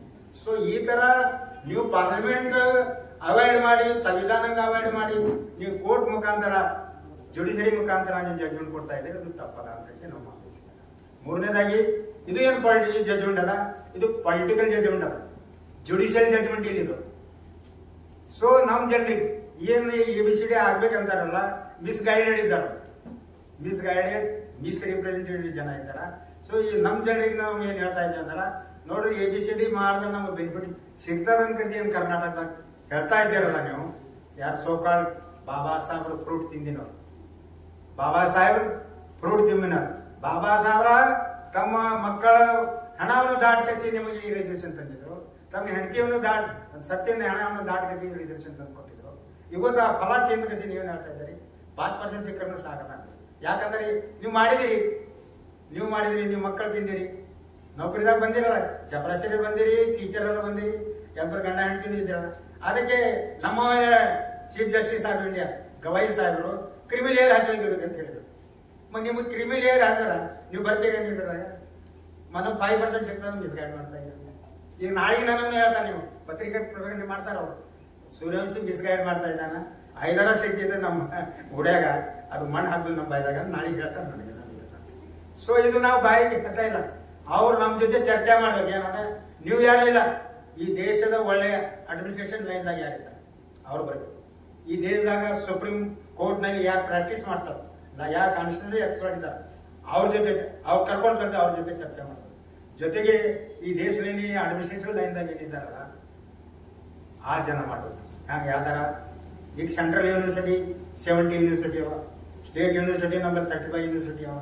ಆ ಯೂನಿವರ್ಸಿಟಿದಾಗ ಎಷ್ಟು ಕೋಟಾ ಫಿಲಪ್ ಮಾಡಿದ್ದೀನಿ ನಾ ಅಂಕಿಅಂಶಗಳು ಇಲ್ಲಿ ತಂದಿನ. ನೆಕ್ಸ್ಟ್ ಅಂದ್ರೆ ನನ್ನ ವಿರುದ್ಧ ಏನು ಸ್ಟೇಟ್ಮೆಂಟ್ ಬರ್ತದಲ್ಲ, ಅವಾಗ ಈ ಸ್ಟೇಟ್ಮೆಂಟ್ ತಗೊಂಡ್ ಬರ್ತೀನಿ ನಾನು. ಟೋಟಲ್ ಯಾರ ಜನರಿಗೆ ಎಷ್ಟು ಸಿಕ್ಕಿದೆ, ಬ್ಯಾಕ್ವರ್ಡ್ಗೆ ಎಷ್ಟು ಸಿಕ್ಕಿದೆ, ಶೆಡ್ಯೂಲ್ ಕ್ಯಾಸ್ಟ್ಗೆ ಎಷ್ಟು ಸಿಕ್ಕಿದೆ, ಶೆಡ್ಯೂಲ್ ಟ್ರೈಬ್ಗೆ ಎಷ್ಟು ಸಿಕ್ಕಿದೆ, ಮುಸಲ್ಮಾನರಿಗೆ ಎಷ್ಟು ಸಿಕ್ಕಿದೆ, ಜನರಿಗೆ ಎಷ್ಟು ಸಿಕ್ಕಿದೆ. ಮತ್ತು ಜನರಲ್ ನಲ್ಲಿ 3 ಕ್ಯಾಟಗರಿ ಅವ. ಒಂದು ಬ್ರಾಹ್ಮಣ ಇದ್ದಾನೆ, ಒಂದು ರಾಜಪೂತ್ ಇದ್ದಾನೆ, ಒಂದು ಬಿಸ್ನೆಸ್ ಮ್ಯಾನ್ ಇದ್ದಾನೆ. ಸೊ ಅವ್ರಲ್ಲಿ ಯಾರು ಸಿಕ್ಕಿದ. ಈಗ ನೀವು ಯಾರು ಬಿಸ್ನೆಸ್ ಮ್ಯಾನ್ ಇದ್ದೀರಿ ಹೇಳಿ, ನೀವು ಬಿಸ್ನೆಸ್ ಮ್ಯಾನ್ ಇಲ್ಲ, ನೀವು ರೈತರಿದ್ದೀರಿ. ನನ್ನ ನಜರ್ದಾಗ ನೀವು ರೈತರಿದ್ದೀರಿ, ಲೇಬರ್ ಇದ್ದೀರಿ. ನಾವು ಸಣ್ಣ ಲೇಬರ್ ಇದ್ದಿರ್ಬೋದು, ನೀವು ದೊಡ್ಡ ಲೇಬರ್ಗಳು. ಆ ನಂತರ ಈ ದೇಶನೇ ಪ್ರೈವೇಟೈಸೇಷನ್ ಆಗ್ತಾ ಇದೆಯಲ್ಲ, ರಿಸರ್ವೇಷನ್ ಪ್ರಶ್ನೆಗೆ ಹೇಳಿ ಬರ್ತದೆ, ಟೋಟಲಿ ಪ್ರೈವೇಟೈಸೇಷನ್ ಆಗಿದೆ. ಏನು ಉಳಿದಿದೆ ಹೇಳಿದೆ. ಈಗ ನೀವು KPSC ರಿಸಲ್ಟ್ ನೋಡಿದ್ರು, 3 ಸರಿ KPSC ರಿಸಲ್ಟ್ ಲೀಕ್ ಆಗಿದೆ ಅಂತ ಹೇಳ್ತಾರೆ. ಈಗ ಬರೇ ಲೀಕ್ ಮಾಡೋದಾಗೆ 13 ಕರೋಡ್ ರೂಪಾಯಿ ಖರ್ಚು ಮಾಡಿದ್ರು KPSC. ಇದಕ್ಕೆ ನಮ್ಮ ಏನು ಹುಡುಗರು ಇದ್ದಾರ, ಅನ್ಎಂಪ್ಲಾಯ್ಡ್ ಹುಡುಗರು, ಕನ್ಸ್ಯೂಮರ್ ಕೋರ್ಟಿಗೆ ಹೋಗ್ಬೇಕು ಸಿದ್ದರಾಮಯ್ಯ ವಿರುದ್ಧ. 13 ಕರೋಡ್ ರೂಪಾಯಿ ಒಂದರ ನಮ್ಮ ದುಡ್ಡು ಖರ್ಚು ಮಾಡ್ತೀವಿ. ಎರಡನೇದಾಗಿ ನಾವು ರೈಲ್ವೆ ಸ್ಟೇಷನ್ದಾಗ ಬಿದ್ದೀವಿ, ಬಸ್ ಸ್ಟ್ಯಾಂಡ್ ಮಕ್ಕೊಂಡು ಕಸಿ ಪರೀಕ್ಷೆ ಕೊಟ್ಟು ಬಂದಿದ್ವಿ. ಈ ತ್ರಾಸ್ ನೀವು ಕೊಡ್ತಾ ಇದ್ದೀರಿ. ಈಗ ಏನ್ ಜರೂರತ್ ಇದೆ? ಈಗ ನಾವು ಹೇಳ್ತಾ ಇದ್ದೇವೆ ಕಾಂತರಾಜ್ ವರದಿ ಹೊರಗೆ ತರ್ರಿ ಅಂತ. ಕಾಂತರಾಜ್ ವರದಿ ಹೊರಗೆ ತರಲ್ಲ. ಯಾಕೆ ತರಲ್ಲ ಅಂದ್ರ ಇವ್ರಿಗೆ ಒತ್ತಡದ, ರಾಜಕೀಯ ಒತ್ತಡದ. ರಿಸರ್ವೇಷನ್ ಸಿಸ್ಟಮೇ ಏನಾಗಿದೆ ಅಂದ್ರೆ ಇದು ಪೊಲಿಟಿಕಲ್ ವೆಪನ್ಸ್. ಪೊಲಿಟಿಕಲ್ ವೆಪನ್ಸ್ ಅದ. ಯಾರ ವೋಟ್ ಹೆಚ್ಚವ, ಯಾರು ಈ ಒಳ ಮೀಸಲಾತಿ ಕೊಡ್ರಿ ನಮ್ಮ ಬಂಧುಗಳು ಹೋರಾಟ ಮಾಡ್ತಾ ಇದ್ದಾರ. ನಾಳೆಗೆ ಆಗ್ಬೇಕು ಎಂಬಲ್ಲ. ಎಲ್ಲಿವರೆಗೆ ಒಳ ಮೀಸಲಾತಿ ಜಾರಿ ಆಗಲ್ಲ ಅಲ್ಲಿವರೆಗೆ ಎಂಪ್ಲಾಯ್ಮೆಂಟ್ ಮಾಡಬೇಡ್ರಿ ಅಂತ ಹೇಳ್ತಾ ಇದ್ದಾರೆ. ಪೋಸ್ಟ್ ಫಿಲಪ್ ಮಾಡಬೇಡ್ರಿ ಅಂತ ಹೇಳ್ತಾ ಇದ್ದಾರೆ. ಸೊ ನಾವು ಕೇಳೋದೇನೋ ಪೋಸ್ಟ್ ಫಿಲಪ್ ಮಾಡಬೇಡ್ರಿ ಅಂತ ಕೇಳ್ತಾ ಇದ್ರಿ. ಈಗ ಒಂದ್ ಕಡೆ ಈ ಶೆಡ್ಯೂಲ್ ಕ್ಯಾಸ್ಟ್ ನಲ್ಲಿ ಅಂತ ಯಾರೇನೋ ನಮಗೆ ಟೈಟಲ್ ಕೊಟ್ಟಿದೆ ಎಡಗೈ ಅಂತ. ಏನ್ ಬಲಗೈ ಬೈಲ ಕನ್ನಡದಾಗ ರೈಟ್ ಸೆಕ್ಷನ್ ಬಲಗೈ ಅಂತ ಹೇಳಿದ್ದಾರೆ. ಬಲಗೈ ಸಂಖ್ಯಾ ಆ ನಂತರ ಗ್ರೂಪ್ 3 ನಲ್ಲಿ ಲಂಬಾಡಿ, ಬೋವಿ, ವಡ್ಡರ್, ಸಮಗಾರ್, ಚಮಾರ್ ಎಲ್ಲ ಏನು ಜಾತಿ ಆಗಿದ್ದೀವಿ. ಇವ್ರು ನಮ್ಮ ಎಲ್ಲರ ಸಂಖ್ಯೆ ಕೇಳಿದ್ರೆ 18% ಇದ್ದೇವೆ ನಾವು. ಈಗ ಬರೀ ಮಾದಿಗಾನೇ ಜನ ನೀವೇನು ಹೇಳ್ತಾ ಇದ್ದೀರಲ್ಲ, ನಾವು 6% ಇದ್ದೀವಿ ಅಂದ್ರೆ ನೀವು 6% ಅಂತ ಕೇಳ್ತೀರಿ, 18% ಕೇಳ್ತೀರಿ. ಮೆಜಾರಿಟಿ ರೂಲ್ ದಿ ಕಂಟ್ರಿ ಅಂತ ಹೇಳ್ತೀರಿ ನೀವು ಒಂದ್ ಕಡೆ ಅಲ್ಲ. ಮತ್ತು ನಾವು ಮೆಜಾರಿಟಿ ಇದ್ದೀವಲ್ಲ ಎರಡು, ಅವ್ರು ಬೇಡ ಅಂತ ಇದ್ದಾರೆ, ಕಲ್ತೂರಾಟ ಮಾಡ್ತಾ ಇದ್ದಾರೆ ಅವ್ರ ಜನ. ಇನ್ನ ನಾವು ಕಲ್ತೂರಾಟ ಮಾಡಿ ಯಾರಿಗೆ ಬೈದಿಲ್ಲ, ನೀವು ಯಾಕೆ ಕೇಳದಿಲ್ಲ ಅಂತ ಅಂದಿಲ್ಲ. ಈ ಪರಿಸ್ಥಿತಿ ನಮಗೆ ನಿರ್ಮಾಣ ಮಾಡಿದ್ರು ಸರ್ಕಾರ ಮತ್ತು ಈ ನಮ್ಮ ಬಂಧುಗಳು. ಪರಿಸ್ಥಿತಿ ನಿರ್ಮಾಣ ಮಾಡಿ ಅದಕ್ಕೆ ನಾವು ಈ ಮೀಸಲಾತಿಯನ್ನು ಬೇಡ ಅಂತ, ಯಾಕೆ ಈ ಒಳ ಮೀಸಲಾತಿ ಬೇಡ ಅಂತ ಇದ್ದಾರೆ. ಮೀಸಲಾತಿ ಮಾಡ್ಲಾಕ ಪ್ರಯೋಜನ ಇಲ್ಲ. ಏನದ ಬಾಬಾ ಸಾಹೇಬ್ ಸಂವಿಧಾನ ಫ್ರೇಮ್ ಮಾಡಾಟಲ್ಲಿ ಏನ್ ಹೇಳಿದಾರ, basic structure of the constitution ಇದು ಯಾರಿಗೂ ಚೇಂಜ್ ಮಾಡಕ್ ಸಾಧ್ಯ ಇಲ್ಲ. ಡಿಬೇಟ್ ಇನ್ ಕಾನ್ಸ್ಟಿಟ್ಯೂಷನ್ ಅಸೆಂಬ್ಲಿಯಲ್ಲಿ ಇದು ಡಿಸಿಷನ್ ಆಗಿಲ್ಲ. ಈಗ ನಿಮ್ ಪೂರ್ವದ್ರೆ ಅನ್ಕೊಂಡಿದ್ದಿಲ್ಲ, ಎಲ್ಲ ಬ್ಯಾರಿಸ್ಟರ್ಗಳಿದ್ರು, ಇಂಟರ್ನ್ಯಾಷನಲ್ ವಕೀಲರು ಇದ್ರು, 293 ಜನ, ಬಾಬಾ ಸಾಹೇಬ್ ಒಬ್ಬನೇ ಇದ್ದ ಅಲ್ಲ. ಮತ್ ನೀವು ನಿಮ್ಮ ಪೂರ್ವಜರಿಗೆ ಅಪಮಾನ ಮಾಡ್ತಾ ಇದ್ದೀರಿ, ಇದು ಡಿಸಿಷನ್ ಕೊಟ್ಟು ಪೂರ್ವಜರಿಗೆ ಅಪಮಾನ ಮಾಡ್ತಾ ಇದ್ದೀರಿ. ಎರಡನೇದಾಗಿ ಈಗ ಇವ್ರು ಹೇಳ್ತಾ ಇದ್ದಾರೆ ಈ ರಿಸರ್ವೇಶನ್ ಬಾಬಾ ಸಾಹೇಬ್ ಮಾಡೋದ್ರಿಂದ ಜಾತ್ಯತ ಹೆಚ್ಚಾಗ. ಜಾತ್ಯತ ನಾವು ಮಾಡಿಲ್ಲ, ಜಾತ್ಯತ ಮಾಡಿದವ್ರು ನೀವೇ. ಜಾತ್ಯತ ಹೆಂಗ್ ಹೆಚ್ಚಾಗ್ತಾ ರಿಸರ್ವೇಶನ್ ಅಂದ್ರೆ ಇದ್ದಿದ್ದ ಜಾತಿನೇ ಅವಲ್ಲ, ಏನು ಹೊಸ ಜಾತಿ ಕ್ರಿಯೇಟ್ ಆಗ್ಯಾವ ಮ್ಯಾಲಿಂದ ಬಂದಿಲ್ಲ. ಜಾತ್ಯತ ಕ್ರಿಯೇಟ್ ಆಗ್ತದೆ ಅಂತ ಹೆಚ್ಚಾಗ್ತದೆ ಅಂತ ನಮ್ಮ ಸ್ವಾಮಿಗಳು. ಈ ಸ್ವಾಮಿಗಳು ಜಾತ್ಯತ ಮಾಡಿದವ್ರು ನೀವೇ ಸ್ವಾಮೀಜಿಗಳೇ, ನೀವೇ ಮಠಾಧೀಶರಿದ್ದೀರಿ, ನೀವೇ ಮಾಡಿದಿರಿ. ಜಾತ್ಯತ ಮಾಡಿದವ್ರು ನಾವೆಲ್ಲ. ಈ ತರ್ಕಬದ್ಧ ಮಾತಾಡ್ರಿ, ಕಾನೂನುಬದ್ಧ ಮಾತಾಡ್ರಿ. ತರ್ಕನೇ ಎಲ್ಲಿ ಮಾತಾಡ್ತೀರಂದ್ರ ಈ ಸಮಾಜ ಯಾರು ಮಜಬೂತ್ ಬೇಸಿಸ್ ಮೇಲೆ ಮಾತಾಡ್ತಾ ಇರಂದ್ರ ಅದು ಯಾರು ಬೆಂಬಲ ಇದೆ? ನೀವು ದೇಶದಾಗ ಏನು ರೈತರಿದ್ದೀರಲ್ಲ, ನಿಮ್ ಬೆಂಬಲ ಮೇಲೆ ಮಾತಾಡ್ತಾ ಇದ್ದಾರೆ.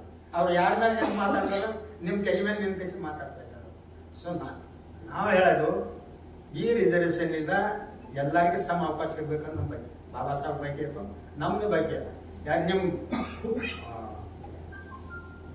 OBC ರಿಸರ್ವೇಶನ್ ಮಂಡಲ್ ವರದಿ ಬಂತು 1992ದಾಗ. ಮಂಡಲ್ ವರದಿ ಸಲಾಗ ಈ ದೇಶದಾಗಿರೋಂಥ ಪಾಸ್ವಾನ್ ನಾಯಕ್ದಾಗ ಈ ದೇಶದಾಗ ಬರೋ ಮಂಡಲ್ ವರದಿ ಜಾರಿಯಾಗಿ ಹೋರಾಟ ಮಾಡಿದ ನಾವು ದಲಿತರಿದ್ದೇವೆ. ನೀವು ಯಾರು OBCದವ್ರು ಬಂದಿಲ್ಲ. ಒಂದು ಎಕ್ಸಾಂಪಲ್ ಹೇಳ್ತೀನಿ ನಿಮ್ಗೆ. ನಾ ಬೀದರ್ದಾಗ ನಾ ಯಾವಾಗ ಮಂಡಲ್ ವರದಿ ಪರವಾಗಿ ಎಲ್ಲ ನಮ್ಮ ಸಂಘಟನೆಗಳು ಹೋರಾಟ ಮಾಡ್ತಾ ಇದ್ದರು. ಅವಾಗ ಇಲ್ಲೇ ಆಲ್ ಬ್ಯಾಕ್ವರ್ಡ್ ಜನ, ಬೊಮ್ಮನಹಳ್ಳಿ ಕಾಲೇಜ್, ಕರ್ನಾಟಕ ಕಾಲೇಜ್, ಏನ್ ಕಾಲೇಜ್ ಒಳಗೆ ಹುಡುಗರಿಗೆ ನಾವು ಭೇಟಿ ಆದಾಗ ಏನ್ರಿ ಎಲ್ಲ ಅವ್ರಿಗೆ 18% ಅದ, ಈಗ ಮತ್ತೆ 27% ಹೋಗ್ತಾರೆ ಅಂತ ಹೇಳ್ತಾ ಇದ್ರು ಹುಡುಗರು. ಯಾರು ಬ್ಯಾಕ್ವರ್ಡ್ ಹುಡುಗರು? ನಾ ಚಿಮ್ಕೊಳಗೆ ಸಂಕಟ ತಗೊಂಡು ಹೋಗಿದ, ಏನಪ್ಪಾ ನೋಡಿ ನೀನು ಹುಡುಗರು ಹಿಂಗೆ ಮಾತಾಡ್ತಾ ಇದ್ದಾರೆ. ಅವ್ರು ಲಿಸ್ಟ್ ತೊಳೆದ್ರು ಮಂಡಲ್ ವರದಿದಾಗ ಎಷ್ಟು ಜಾತಿಗಳು ಬರ್ತಾವ, ಎಷ್ಟು ಈ ದೇಶದಾಗ. ಈ ಇಲ್ಲದ ಏನಪ್ಪ ಕುರುಬರಿಗೆ ಬ್ಯಾಡ ಅಂತದ ಇಲ್ರಿ, ಇದು ನಮ್ಮ ಸಲಹೆಗದ.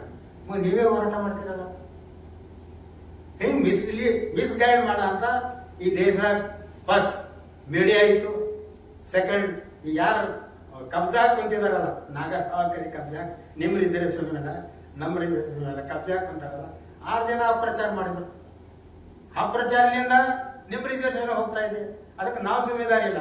ಅದಕ್ಕೆ ನಮ್ಮ ರಿಕ್ವೆಸ್ಟ್ ಏನದ ಅಂದ್ರೆ, ಈಗೇನ್ ವರದಿ ಸಿದ್ದರಾಮಯ್ಯ ಸಾಹೇಬ್ರು ವರದಿ ಜಾರಿ ಮಾಡ್ಬೇಕಂತ ಒತ್ತಾಯ ಆಗ್ತಾ ಇಲ್ಲ.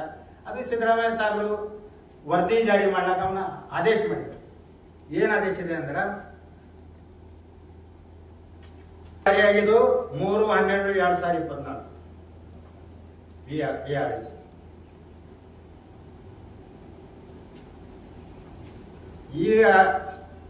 ಈ ವರದಿನಲ್ಲಿ 8 ಆದೇಶನು ನಾಗಮೋಹನ್ ದಾಸ್ ಸಾಹೇಬ್, ಗೌರವಾನ್ವಿತ Shri HN Nagamohan Das, retired judge, supreme court ಅಂತ ಹೇಳಿದ್ದಾರೆ. ಒಂದು ಏನದ, ಕರ್ನಾಟಕ ರಾಜ್ಯದಲ್ಲಿ ಲಭ್ಯ ಇರುವ, ಮೊದಲನೇ ಪಾಯಿಂಟ್, ಕರ್ನಾಟಕ ರಾಜ್ಯದಲ್ಲಿ ಲಭ್ಯ ಇರುವ ದತ್ತಾಂಶ ಮತ್ತು 2011 ಜನಗಣತಿಯನ್ನು ಪರಿಗಣಿಸಿ ವೈಜ್ಞಾನಿಕವಾಗಿ ತರ್ಕಬದ್ಧವಾಗಿ ಒಳ ಮೀಸಲಾತಿಯನ್ನು ಹೋಮೋಜೋನಿಸ್ ಇದೆಯೋ ಅಥವಾ ಹೆಟ್ರೋಜೋನಿಸ್ ಇದೆಯೋ ಅದರ ಬಗ್ಗೆ ಮಾಹಿತಿ ಕಲೆ ಹಾಕಬೇಕು ಅಂತ ಹೇಳಿದ್ದಾರೆ. ಒಂದು.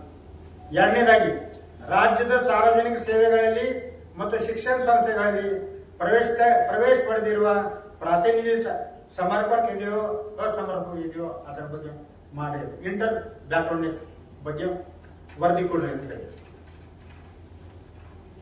ಮೂರನೇದಾಗಿ, ಕರ್ನಾಟಕ ರಾಜ್ಯದಲ್ಲಿ ಪರಿಶಿಷ್ಟ ಜಾತಿಗಳ ವಿವಿಧ ಗುಂಪುಗಳಲ್ಲಿ ಅಂತರ್ ಹಿಂದುಳಿಕೆ ಕಾರಣ ಏನು, ಅವ್ರಿಗೆ ಪ್ರಾತಿನಿಧ್ಯ ಸಿಕ್ಕಿದೆ ಅಂತ ಹೇಳಿದೆ. ಅದು ಕಂಡಕ್ಟ್ ಮಾಡ್ರಿ ಅಂತ ಹೇಳ್ತಾರೆ. ಆಯೋಗವು ಅಗತ್ಯವಿದ್ದಲ್ಲಿ ತನ್ನ ವಿವೇಚನೆಯಂತೆ ಮತ್ತು ಅಂತರ ಹಿಂದುಳಿಕೆ ಬಗ್ಗೆ ಇನ್ನಿತರ ಸೂಕ್ತ ದತ್ತಾಂಶಗಳನ್ನು ಇಂಪೆರಿಕಲ್ ಡಾಟಾಗಳನ್ನು ಕಲೆ ಹಾಕಬೇಕು ಅಂತ ಹೇಳಿದ್ದಾರೆ. ಐದನೇದಾಗಿ ಆದಿ ಕರ್ನಾಟಕ, ಆದಿ ದ್ರಾವಿಡ್ ಮತ್ತು ಆದಿ ಆಂಧ್ರ ಈ ಜಾತಿಗಳನ್ನು ನೀವು ಯಾವ ಕ್ಯಾಟಗರಿಗೆ ಸೇರಿಸ್ತೀರಿ, ಬಡಗಡೆ ಸೇರಿಸ್ತಾರೋ ಏನು ಎಡಗಡೆ ಸೇರಿಸ್ತಾರೋ ಅದರ ಬಗ್ಗೆ ಕೂಲಂಕುಷವಾಗಿ ಆಂಥ್ರೋಪಾಲಜಿಕಲ್ ಸರ್ವೆ ಆಫ್ ಇಂಡಿಯಾ ಪ್ರಕಾರ ಅದು ಡಿಸಿಷನ್ ತಗೊಳ್ಳಿ ಅಂತ ಹೇಳ್ತಾರೆ. ಆ ನಂತರ ಆರನೇದು ಏನಿದೆ ಅಂದ್ರೆ ಪರಿಶಿಷ್ಟ ಜಾತಿಗಳನ್ನು, ವಿವಿಧ ಉಪಗುಂಪುಗಳನ್ನು, ಸಾಮಾಜಿಕ, ಆರ್ಥಿಕ, ರಾಜಕೀಯ ಮತ್ತು ಶೈಕ್ಷಣಿಕ ಹಿಂದುಳಿಕೆ ಬಗ್ಗೆ ವಿವಿಧ ಸಮಸ್ಯೆಗಳನ್ನು ಪರಿಶೀಲಿಸಬೇಕು ಅಂತ ಹೇಳಿದ್ದಾರೆ. ಜೊತೆಗೆ 2012 ಇಲ್ಲಿವರೆಗೆ ಎಷ್ಟು ಆಯೋಗಗಳಾಗಿವೆ, 2012 ಇಲ್ಲಿವರೆಗೆ ಎಷ್ಟು ಆಯೋಗಗಳ ಕೂಲಂಕುಷ ಪರಿಶೀಲಿಸಿ ಅಂತ ಹೇಳ್ತಾರೆ. ಆದ್ರೆ ಇದಕ್ಕೇನು ಹೇಳ್ತಾ ಇದ್ದಾರ ಎಡಗೈ ಜನ, ಇಲ್ಲ ನೀವು ಸದಸ್ಯ ಆಯೋಗ ಜಾರಿ ಮಾಡಬೇಕಂತ ಹೇಳ್ತಾರೆ. ಇವು ಮೂರು ಆಯೋಗ ಅಂದ್ರೆ ಯಾವುದು? ಪಂಜಾಬ್, ಹರಿಯಾಣ, ಆಂಧ್ರ ಪ್ರದೇಶ ಆಯೋಗನು ಇದರ ಬಗ್ಗೆ ನೀವು ಕೂಲಂಕುಷವಾಗಿ ಪರಿಶೀಲನೆ ಮಾಡ್ರಿ ಅಂತ ಹೇಳ್ತಾ ಇದ್ದಾರೆ. ಏಳನೇದಾಗಿ ಮೀಸಲಾತಿ ನೀತಿಗಳ ಪ್ರಯೋಜನವನ್ನು ಪರಿಶಿಷ್ಟ ಜಾತಿಗಳ ವಿವಿಧ ಉಪಗುಂಪುಗಳ ನಡುವೆ ಸಮಾನವಾಗಿ ಹಂಚಿಕೆ ಆಗಿದೆ ಅಂತ ನೋಡೋಣ. ಆಯೋಗವು ತನ್ನ ಸಭೆಗಳನ್ನು ಬೆಂಗಳೂರು ಅಥವಾ ಇನ್ನಿತರ ಅಗತ್ಯ ಬಿದ್ದರೆ ಇತರ ಸ್ಥಳದಲ್ಲೂ ಮಾಡಬೇಕಂತ. ಈಗ ನಮ್ಮ ಜನ ಏನ್ ಹೇಳ ಆಯೋಗಕ್ಕೆ ಇಲ್ಲಿ ಬರ್ಲಕ್ಕಾಗಲ್ರಿ, ನಾವು ಬೆಂಗಳೂರಿಗೆ ಹೋಗ್ಬೇಕಂತ ಹೇಳ್ತಾ ಇದ್ದಾರ. ಬಟ್ ಆದೇಶದಲ್ಲಿ ಈ ತರ ಇದೆ. ಎಂಪರಿಕಲ್ ಡಾಟಾ ಕಲೆಕ್ಟ್ ಮಾಡ್ಲಾಕ ಪ್ರತಿಯೊಂದು ಜಿಲ್ಲಾಕ್ ಬರ್ಬೇಕು, ಎಲ್ಲಾ ಸಮಾಜದ ಹಿರಿಯರಿಗೆ ಕರಿಬೇಕು, ಅವ್ರೇನ್ ಡಾಟಾ ಸಬ್ಮಿಟ್ ಮಾಡ್ತಾರೆ ಅದು ಪರಿಗಣಿಸ್ಬೇಕು. ಅಲ್ಲಿ ಕುಂತು ನೀವು ಪರಿಗಣಿಸಿದ್ರೆ ನೀವು ಅನ್ಯಾಯ ಆಗ್ತದೆ. ಈಗ ನಾವು ಹೇಳ್ತಾ ಇದ್ದೇವೆ ಸದಾಶಿವ ನಮ್ಮ ಜಿಲ್ಲಾದಾಗ ಬಂತೇನ್ರಿ, ನೀವು ಪತ್ರಕರ್ತರಿದ್ರಿ 2012 2018 ಬಂತೇನು ನಮ್ಮ ಜಿಲ್ಲಾದಾಗ ನಾವು ಬಂದಿವಿ. ನಾವು ಗುಲ್ಬರ್ಗ ಕೇಳಿದಾಗ ಬಂದಿಲ್ಲ ಅಂತ ಹೇಳಿ, ಎಲ್ಲ ಕಡೆ ಕೇಳಿದ್ರೆ ಬಂದಿಲ್ಲ ಅಂತ ಹೇಳ್ತಾರೆ. ಆಯೋಗೇ ಬಂದಿಲ್ಲ, ಆಯೋಗ ಜಾರಿ ಮಾಡಿ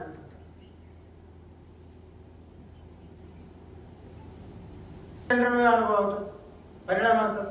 ಜನರಲ್ ಹುಡುಗರು ನಾವು ಒಬ್ಬರೇ ಇದ್ದೇವೆ ಅಂತಾರೆ. ಶೆಡ್ಯೂಲ್ ಕ್ಯಾಸ್ಟ್ ಬಲಗೈ ಒಬ್ಬರೇ ಇದ್ದೇವೆ, ಎಲ್ಲ ಜಾತಿಗಳು ಇದ್ದಾರೆ. ಆ ಜಾತಿಗಳಿಗೆ ಎಂಪ್ಲಾಯ್ಮೆಂಟ್ ಮಾಡಬೇಡ ಅಂತ ಆದೇಶ ಮಾಡ್ತಾರೆ. ಅಂದ್ರೆ ಸಿದ್ದರಾಮಯ್ಯ ನಾವು ಕೇಳೋದಲ್ಲ, ಏನಪ್ಪ ನೀವು 6% ಜಾತಿಗಳ ಮುಖ್ಯಮಂತ್ರಿ ಇದೆಯಾ, ಈ ದೇಶದ 6 crore 14 lakh ಜನರ ನಮ್ಮ ಪ್ರಶ್ನೆ ಅದಾವ. ಒಂದರ ಭ್ರಷ್ಟಾಚಾರ ಮಾಡ್ತಾ ಇದ್ದೀರ, ಅಲ್ಲಿ ನಮ್ಮ ಜನರಿಗೆ ವಯಸ್ಸು ಹೋಗ್ತಾ ಇದೆ. ನಮ್ಮ ಹುಡುಗರು ವಯಸ್ಸಾದ್ಮೇಲೆ ನೀವು ಎಂಪ್ಲಾಯ್ಮೆಂಟ್ ಜಾಬ್ ಕೊಡಲ್ಲ ನೀವು, ಮತ್ತೆ ಅದು ಯಾವ್ದಾರ ಜಿಮ್ಮೆದಾರಿ ಯಾರು? ಅದು ಏನಾದ್ರು ಪ್ರೋಗ್ರಾಮ್ ಇದೆ ನಿಮ್ಮ ಕಡೆ, ಅಲ್ಟರ್ನೇಟಿವ್ ಬೇಕಲ್ಲ ಅವ್ರಿಗೆ. ಸೊ ಈ ತರ ಗೊಂದಲದಲ್ಲಿ ಇರೋಂಥ ಆಯೋಗಗಳನ್ನು ನಾವು ಒಪ್ಪೋದಿಲ್ಲ. ಆ ನಂತರ ಸುಪ್ರೀಂ ಕೋರ್ಟ್ ಆಯೋಗ ಏನಿದೆ, ಜಜ್ಮೆಂಟ್ ಇದೆ, ಆ ಜಜ್ಮೆಂಟ್ ಪೊಲಿಟಿಕಲ್ ಜಜ್ಮೆಂಟ್ ಇದೆ, ಅದು ಇಂಪೆರಿಕಲ್ ಡಾಟಾ ಇದೆ ಜಜ್ಮೆಂಟ್ ಇದೆ. ನೀವು ಪಾರ್ಲಿಮೆಂಟ್ ಆದೇಶ ಕೊಡ್ಬೇಕಾಗಿತ್ತು. ಈ ದೇಶದಲ್ಲಿ ಇರೋಂಥ ಎಲ್ಲ ಜನರ ಜನಗಣತಿ ಮಾಡಿ ಯಾರಿಗೆ ಎಷ್ಟು ಪಾಲ ಎಷ್ಟು ತಂದಿದೆ ಅವ್ರಿಗೆ ಕ್ರಿಮಿನಲ್ ಹಚ್ಚ್ರಿ, ಯಾರಿಗೆ ಸಿಕ್ಕಲ್ಲ ಅವ್ರ ಅವಕಾಶ ಮಾಡಿಕೊಡಿದ್ರು. ಅದು ಬಿಟ್ಟು ಪಾರ್ಲಿಮೆಂಟ್ ಅವಾಯ್ಡ್ ಮಾಡಿ ನೀವು ಸ್ಟೇಟಿಗೆ ಪವರ್ ಕೊಡ್ತೀರಿ. ಇದರ ಸಂವಿಧಾನದಲ್ಲಿ ಸ್ಟೇಟಿಗೆ ಮಾಡ್ಬೇಕಂತ ಫೆಡರಲ್ ಸ್ಟ್ರಕ್ಚರ್ ಆಗಿ ಕಾನ್ಸ್ಟಿಟ್ಯೂಷನ್ ಏನದಲ್ಲ, ನಮ್ದು ಡೆಮಾಕ್ರಸಿ ಅದಲ್ಲ, ಆ ಡೆಮಾಕ್ರಸಿ ವಿರುದ್ಧ ಹೋಗ್ತಾ ಇದ್ದೀರಿ. ಅದಕ್ಕೆ ದಯಮಾಡಿ ಇದು ಎಲ್ಲ ಜನ ಪರಿಗಣಿಸಬೇಕು. ಆ ನಂತರ ಏನೇನು ಅಪ್ರಚಾರ ಇದೆ, 5% 6% ಅಪ್ರಚಾರ ಇದೆ. ಆ ಅಪ್ರಚಾರ ಕಿವಿ ಕೊಡಲ್ದೇನೆ ಈ ಕೂಲಂಕುಷವಾಗಿ ಸೆಮಿನಾರ್ಗಳಾಗಲಿ ಡೆಬಿಟ್ಗಳಾಗಲಿ ಆದ ನಂತರ ನೀವು ನಿರ್ಣಯ ಬಂಧಿಸಿ ಈ ಒಳ ಮೀಸಲಾತಿಗಾಗಿ ನಾವೆಲ್ಲ ಒಂದ್ ವೇಳೆ ಯಾರು ತಿಂದಾರ ಅವ್ರು ಹೊರಗಡೆ ಆಗಲಿ ನಮ್ಮ ಪರವಾಗಿ. ಈ ಖರ್ಗೆ ಸಾಹೇಬ್ರು ಹೊರಗಡೆ ಆದ್ರೆ ನಾವೇನು ಚಿಂತೆ ಅದ? 40 ವರ್ಷದಿಂದ ಪಾರ್ಲಿಮೆಂಟ್ ಅಸೆಂಬ್ಲಿದಾಗ ಇದ್ದಾರ, ಕ್ರಿಮಿನಲ್ ಇದ್ದಾರೆ, ನಾವು ಹೋಗ್ತೇವೆ. ಬಟ್ ಇಡೀ ಸಮಾಜ ಕ್ರಿಮಿನಲ್ ಅಂದ್ರೆ ಇದು ಹೋಗ್ತಾರೆ. 18ನೇ ತಾರೀಕಿಗೆ ಒಂದು ಸಭೆ ಕರೆದಿದ್ವಿ ಮಾನ್ಯ ಮೂಲ ಭಾಷೆ ಸರ್ ಅವ್ರ ನೇತೃತ್ವದಲ್ಲಿ. ಆ ಸಭೆಯಲ್ಲಿ ಹಿರಿಯರು, ಯುವಕರು ಎಲ್ಲ ತಾಲೂಕಿನಿಂದ ಬಂದು ಸಭೆಯಲ್ಲಿ ಒಂದು ತೀರ್ಮಾನ ಮಾಡಿದ್ವಿ. ಈ ಒಳ ಮೀಸಲಾತಿ ಬಗ್ಗೆ ಬಹಳಷ್ಟು ಆತಂಕ ಸೃಷ್ಟಿಯಾಗಿದೆ. ನಾನು ಸುಮಾರು 2022ರಿಂದ ವಿರೋಧನೆ ಮಾಡ್ತಾ ಬಂದಿದ್ದು. ಯಾಕಂತಂದ್ರೆ ಇದು ಒಳ ಮೀಸಲಾತಿ ಅನ್ನೋ ಪದನೇ ಅಸಂವಿಧಾನಿಕ. ಯಾಕಂತಂದ್ರೆ ಬಾಬಾ ಸಾಹೇಬರು ರಿಸರ್ವೇಶನ್ ಬಗ್ಗೆ ಮಾತಾಡಿದ್ರನ್ನ ಒಳ ಮೀಸಲಾತಿ ಬಗ್ಗೆ ಎಲ್ಲೂ ಮಾತಾಡಿಲ್ಲ. ಯಾಕಂತಂದ್ರೆ ಅಷ್ಟು ದೂರದೃಷ್ಟಿ ಇರ್ತಕ್ಕಂಥ ಬಾಬಾ ಸಾಹೇಬರು ಯಾವತ್ತೂ ಕೂಡ ಜಾತಿಗಳನ್ನು ಒಡೆ ಕೆಲಸ ಮಾಡಿಲ್ಲ, ಜಾತಿಗಳನ್ನು ಸೇರಂತ ಕೆಲಸ ಮಾಡಿದ್ದಾರೆ ಅಂತ ಹೇಳಿ ಸುಮಾರು 3 ವರ್ಷದಿಂದ ವಿರೋಧ ಮಾಡ್ತಾ ಬಂದಿದ್ವಿ. ನಾವೆಲ್ಲ ಯುವಕರು ಸೇರಿ ನಮ್ಮ ಹಿರಿಯರ ಗಮನಕ್ಕೆ ತಂದ್ವಿ. ಸರ್, ಇದೇ ತರ ಆದ್ರೆ ನಮ್ಮ ಸಮಾಜ ಯಾವುದೋ ಒಂದು ದಿಕ್ಕಿಗೆ ಹೋಗುತ್ತೆ. ಮತ್ತೆ ಯುವಕರೆಲ್ಲ ಇವತ್ತು ಬಹಳ ಗೊಂದಲದಲ್ಲಿದ್ದಾರೆ. ಯಾಕಂತಂದ್ರೆ ಇವಾಗ ಸರ್ ತಿಳಿಸಿದ ಪ್ರಕಾರ ನಮ್ಗೆ 6% ಬೇಕು ಎಡಗೈಗೆ, ಬಲಗೈದವರಿಗೆ 5% ಬೇಕು. ಮತ್ತೆ ಹೈದರಾಬಾದು ಕರ್ನಾಟಕ ವಿಭಾಗದಲ್ಲಿ, ಕಲ್ಯಾಣ ಕರ್ನಾಟಕ ವಿಭಾಗದ ಬೀದರ್ ಮತ್ತು ಕಲಬುರಗಿ ಸ್ಪೆಷಲಿ 1% ಅಲ್ಲಿದ್ದಾರೆ ಬಲಗೈಯವರು ಅಂತ ಹೇಳಿ, ಅದು ಕೂಡ ಮಾನ್ಯ ಮಾಜಿ ಸಚಿವರು ಎಚ್ ಆಂಜನೇಯ ಅವರು ಕೂಡ ಒಂದು ಪತ್ರಿಕೆ ಹೇಳಿಕೆಯನ್ನು ಹೇಳ್ತಾರೆ ಸರ್. ಎಂತ ನಾಚಿಕೆ ಹೇಳಿದ ಸಂಗತಿ ಅಂದ್ರೆ, ಇವತ್ತು ಸ್ವತಃ ಅವರೇ ರಿಸರ್ವೇಶನ್ ಅಲ್ಲಿ ಗೆದ್ದಿ ಮಂತ್ರಿಯಾಗಿ ಮತ್ತೆ ತಿರ್ಗಾ ಬಂದು ತಿಂದಿರೋ ತಟ್ಟೆಯಲ್ಲೇ ಏನಪ್ಪಾ ಅಂದ್ರೆ ಉಗುಳಂತ ಕೆಲಸ ಮಾಡ್ತಾ ಇದ್ದಾರೆ. ಯಾಕಂತಂದ್ರೆ ಇವತ್ತು ಜನರಿಗೆ ಸರಿಯಾದ ದಾರಿಯಲ್ಲಿ ಕರ್ಕೊಂಡು ಹೋಗ್ಬೇಕಾಗಿರೋ ಅವರೇ ದಾರಿ ತಪ್ಪಿಸ್ತಾ ಇದ್ದಾರೆ ಸರ್. ಇವತ್ತು ಸಭೆ ತಮ್ಮೆಲ್ಲ ಕರೆದಿರ್ತಕ್ಕಂಥ ಮುಖ್ಯ ಉದ್ದೇಶನೇ ಸಮಿತಿ ಮಾಡಿದ್ವಿ. ಸಮಿತಿ ಹೆಸರಿಗೆ ನಾವೇನ್ ಇಟ್ಟಿದ್ದೀವಿ ಅಂತಂದ್ರೆ ಒಳ ಮೀಸಲಾತಿ ವಿರೋಧ ಹೋರಾಟ ಸಮಿತಿ ಅಂತ ಹೇಳಿ. ಯಾಕಂದ್ರೆ ಇಷ್ಟು ದಿವಸ ಅವ್ರು ಏನೋ ಮಾಡ್ತಾ ಇದಾರೆ, ಅವ್ರ ಕಡೆ ಅವ್ರು ಮಾಡ್ಲಿ. ಯಾಕಂದ್ರೆ ನಮ್ಗೆ ಗೊತ್ತಿತ್ತು ಕೋರ್ಟಲ್ಲೂ ಸ್ಟ್ಯಾಂಡ್ ಆಗೋದಿಲ್ಲ. ಯಾಕಂತಂದ್ರೆ ಸಂವಿಧಾನದಲ್ಲಿ ಇದು ಪದಕ್ಕೆ ಒಂದು ಬೆಲೆ ಇಲ್ಲ ಅಂತಂದ್ಮೇಲೆ ಇದು ಏನ್ ಜಾರಿ ಆಗುತ್ತೆ ಅಂತ ಹೇಳಿ ನಾವಿದೀವಿ. ಇವತ್ತು ನಾವು ಎಲ್ಲರೂ ಸೇರಿ ಚಳವಳಿ ಕಟ್ಟಬೇಕಂತ ಹೇಳಿ ಹೇಳ್ತಕ್ಕಂಥ ಮುಖ್ಯ ಉದ್ದೇಶನೇ ಯಾವ ಒಬ್ಬ ನಾಲ್ಕು ಇದನ್ರಿ ಭಾಸ್ಕರ ಪ್ರಸಾದ್ ಅಂತ ಹೇಳಿ. ಯಾಕಂತಂದ್ರ ಇವತ್ತು ನಾವು ನೋಡ್ಬೇಕು, ಇಡೀ ಸಮುದಾಯದ ಲೀಡರ್ಗಳಿಗೆ ಬೈಯೋದು ಸ್ಟಾರ್ಟ್ ಮಾಡಿದ್ದಾರೆ. ಖರ್ಗೆ ಅವ್ರಿಗೆ ಬೈತಾ ಇದಾರೆ, ಪರಮೇಶ್ವರ್ ಸಾಹೇಬ್ರಿಗೆ ಬೈತಾ ಇದಾರೆ, ಆಂಜನೇಯ ಮತ್ತ ಅವರೆಲ್ಲ ಬೆಂಬಲಿಗರು ಅವರೆಲ್ಲ. ಬರೀ ನೀವು ಬೈಯೋದ್ರಲ್ಲಿಂದ ನಿಮಗೆ ನ್ಯಾಯ ಸಿಗಲ್ಲ. ನಿಮಗೆ ನ್ಯಾಯ ಬೇಕಾದ್ರೆ ಸಂವಿಧಾನದ ಚೌಕಟ್ಟಿನಲ್ಲಿ ಉಳ್ಕೊಂಡು ಹೋರಾಟ ಮಾಡಿ ನ್ಯಾಯ ತಗೋರಿ ಬೇಕಂದ್ರೆ. ಇವತ್ತು ಅವ್ರೆಷ್ಟು ಬೈತಾರೆ ಅವ್ರಿಗಿಂತ ಜಾಸ್ತಿ ಬೇಕು. ಬಟ್ ನಮ್ಗದು ಸಂಪ್ರದಾಯ ನಮ್ದಲ್ಲ ಬೈಯೋದು. ಇವತ್ತು ಯಾರೋ ಒಬ್ಬರು ತಮ್ಮ ರಾಜಕೀಯ ಲಾಭದ ಸಲುವಾಗಿ ಇಡೀ ಸಮುದಾಯವನ್ನು ಬಲಿಪಶು ಮಾಡ್ತಾ ಇದ್ದಾರೆ. ಅದಕ್ಕೆ ಖಂಡಿಸಿ ಇಡೀ ರಾಜ್ಯಾದ್ಯಂತ ನಮ್ಮ ಚಳವಳಿ ಹೊರಡಬೇಕಂತ ಹೇಳಿ ನಾವು ಸಭೆಯಲ್ಲಿ ವೈಜನಾಥ್ ಸೂರ್ಯವಂಶಿ ಸಾಹೇಬರಿಗೆ ರಾಜ್ಯದ ಅಧ್ಯಕ್ಷರಾಗಿ ನೇಮಕಾತಿ ಮಾಡಿದ್ವಿ. ಮತ್ತೆ ಹಿರಿಯರಾಗಿರ್ತಕ್ಕಂಥ ಇಲ್ಲಿ ಸೇರಿರ್ತಕ್ಕಂಥ ಪ್ರತಿಯೊಬ್ಬರು ಕೂಡ ಒಂದೊಂದು ಬದಲಾವಣೆ ಅಂದ್ಕೊಂಡು ಎಲ್ಲಾ ಜಿಲ್ಲೆಗಳಲ್ಲಿ ಈ ಚಳವಳಿ ಪ್ರಾರಂಭ ಆಗಬೇಕು. ಯಾಕಂತಂದ್ರೆ ಇವತ್ತು 101 ಜಾತಿ ಇದೆ ಸರ್. ಪರಿಶಿಷ್ಟ ಜಾತಿ ಒಳಗಡೆ ಉಪಜಾತಿಗಳು 101 ಜಾತಿ. ಕೇವಲ ಒಂದೇ ಜಾತಿ ಒಳ ಮೀಸಲಾತಿ ಪರವಾಗಿ ಹೋರಾಡ್ತಾ ಇದೆ. ಇನ್ನು ಉಳಿದ 100 ಜಾತಿ ಯಾರ ಬಗ್ಗೆ ಮಾತಾಡ್ತಾ ಇಲ್ಲ. ಇವ್ರು ಒಡೆದಾಳುವ ನೀತಿ ಮಾಡ್ತಾ ಇದ್ದಾರೆ. ಇದನ್ನ ಖಂಡಿಸ್ತೀವಿ. ಅದಕ್ಕೆ ನಾವು ಮುಂದಿನ ದಿನಗಳಲ್ಲಿ ಉಗ್ರವಾದ ಹೋರಾಟ ಅಲ್ಲ, ಶಾಂತಿಯುತವಾದ ಹೋರಾಟ ಮಾಡಿ ಜನರನ್ನು ಹೋಲಿಸಿ ಇದು ಏನಿದೆ ಸತ್ಯಾಸತ್ಯತೆಯನ್ನು ಹೊರಗೆ ತಂದು ನಾವು ನ್ಯಾಯಬದ್ಧವಾಗಿ ಹೋರಾಟ ಮಾಡ್ತೀವಿ. ಇದಕ್ಕೆ ಬೇಕಾದ್ರೆ ನಾವು ಕಾನೂನಿನ ಪ್ರಕಾರ ಹೋರಾಟ ಮಾಡ್ಲಿಕ್ಕೂ ಸಿದ್ಧ ಇದೀವಿ ನಾವು. ಅದು ಬಿಟ್ಬಿಟ್ಟು ಯಾವುದೋ ಒಬ್ರು ಬಂದು ವಿಷ ಬೀಜ ಬಿತ್ತಿ ಅವ್ರು ಒಬ್ಬರ ಸಲುವಾಗಿ ಇಡೀ ಸಮುದಾಯ ಒಳಗಡೆ ಕೋಮು ಗಲಭೆ ಹೇಳಂತ ಸೃಷ್ಟಿ ಆಗ್ಬಾರ್ದು ಅಂತ ಹೇಳಿ ನಾನು ಎಲ್ಲರ ಮುಖಾಂತರ ಅವರಿಗೆ ಎಚ್ಚರಿಕೆ ನೀಡ್ತೀವಿ. ಇವಾಗ ಸುಧಾರಿಸ್ಕೊಳ್ಬೇಕು ಅವ್ರು. ಯಾಕಂತಂದ್ರೆ ಬರೀ ಬೈಯೋದ್ರಿಂದ ಮನಸ್ತಾಪಗಳಾಗಿ ಅವ್ರು ಬೈದಾಗ ನಾವು ಬೈಯೋದು, ನಮ್ಮ ಯುವಕರೇನು ದಾರಿ ತಪ್ಪಬಾರ್ದ ಒಂದು ನಿಷ್ಠೆ ಒಳಗ ನಾವು ತಡ್ಕೊತಾ ಇದೀವಿನ ಅವ್ರಿಗೆ ಹೆದರ್ತಾ ಇಲ್ಲ. ಇವತ್ತು ಇಡೀ 100 ಜಾತಿಗಳೇನು ಉಪಜಾತಿಗಳಿದಾವೋ ಎಲ್ಲರೂ ಸೇರ್ತಾ ಇದ್ದಾರೆ, ನಮ್ಮ ಜೊತೆಗೆ ಕೈ ಜೋಡಿಸ್ತಾ ಇದ್ದಾರೆ. ಎಲ್ಲರೂ ಸೇರ್ಕೊಂಡು ಬೀದರ್ ಜಿಲ್ಲೆಯಿಂದಲೇ ಒಂದು ಕ್ರಾಂತಿ ಸ್ಟಾರ್ಟ್ ಮಾಡ್ಬೇಕಂತ ಇದೀವಿ. ಇದು ಒಂದು ಬಹಳ ದೊಡ್ಡ ಒಂದು ಸಮಾವೇಶ ಮುಖಾಂತರ ಇಡೀ ರಾಜ್ಯಕ್ಕೆ ಒಂದು ಒಳ್ಳೆ ಒಂದು ಮೆಸೇಜ್ ಕೊಡ್ತೀವಿ ಅಂತ ಹೇಳ್ತಾ ನಾನು ಮಾತಿಗೆ ವಿರಾಮ ಕೊಡ್ತೀನಿ. ನಾನು ವಿಷ್ಣುವರ್ಧನ್ ವಾಲ್ದೊಡ್ಡಿ, ಜಿಲ್ಲಾಧ್ಯಕ್ಷ.